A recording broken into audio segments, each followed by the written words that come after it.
গ্রামের নাম চরফুলবাড়ি। এটা প্রাকৃতিক দুর্যোগ একটা পূর্ণ একটা এলাকা। এখানে সীমান্তবর্তী এলাকা, এটা এখানে পাহাড়ি ঢল নেমে যে কোনো মুহূর্তে বন্যার আশঙ্কা রয়েছে। এই ভবনটা হওয়াতে এই এলাকাবাসীর অনেক উপকৃত। তবে আমরা আশা করি এই ভবনটা যেন সুন্দরভাবে এই কন্ট্রাক্টরের কাছে আমরা আশা করব তারা সঠিক সুন্দরভাবে এই ভবনটা সম্পন্ন করতে পারে। এখানে যে ভবনটা হইতেছে এটা আসলে এই জায়গাটার প্রাপ্য, এই ভবনটা এই জায়গার জন্য প্রাপ্য সাধারণত। সেটাই তো বললাম, এটা প্রাকৃতিক দুর্যোগপূর্ণ একটা এলাকা। এখানে নদী আছে, সামনে জিঞ্জিরাম নদী, পাহাড়ি ঢল নেমে যে কোনো মুহূর্তে একটা বিপদের সম্ভাবনা রয়েছে। অর্ধ প্রতিষ্ঠানের সভাপতি এবং আমি বহু কষ্টে এই প্রতিষ্ঠানটা দাঁড় করাইছি। আল্লাহর অশেষ রহম যে আমরা এই বিল্ডিং থাকা সত্ত্বেও আশ্রয় কেন্দ্র প্লাস স্কুল 4 তলার বিল্ডিং পাইলাম, যেটা মানে ফাউন্ডেশন হইলো। আশা করি কাজটা সাকসেসফুল হবে এবং আল্লাহর রহমে আমরা আরো প্রোগ্রেস করবো। এইটা আমরা আজকে রৌমারী উপজেলায় ফুলবাড়ি সরকারি প্রাথমিক বিদ্যালয়ে আমাদের রিভার প্রজেক্টের অধীনে, স্থানীয় সরকার প্রকৌশল অধিদপ্তরের রিভার প্রজেক্টের অধীনে ফ্ল্যাট শেল্টার কাম স্কুলের কাজ আজকে শুরু হলো।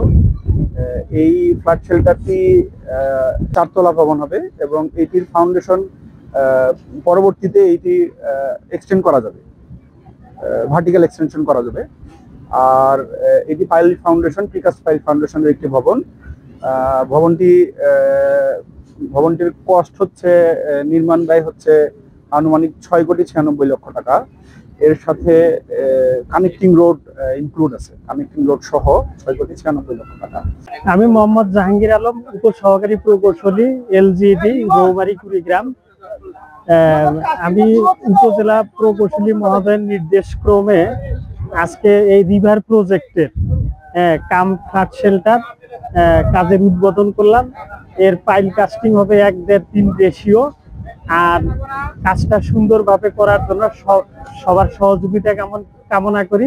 এখানে উপস্থিত আছে এই রিভার প্রজেক্টের কনসালটেন্ট টিম এবং আমাদের ওয়ার্ক অ্যাসিস্ট্যান্ট, আমি সহ ঠিকাদার মহোদয় সহ কাজ উদ্বোধন করলাম। আমি মোহাম্মদ রফিকুল ইসলাম মুন্সি। আমি বলতে চাচ্ছি আমাদের চরফুলবাড়ি গ্রামে 4 তলা ভবন এটা উদ্বোধন হতেছে। এটা বিরাট একটা সম্পদ আমাদের এলাকার জন্য।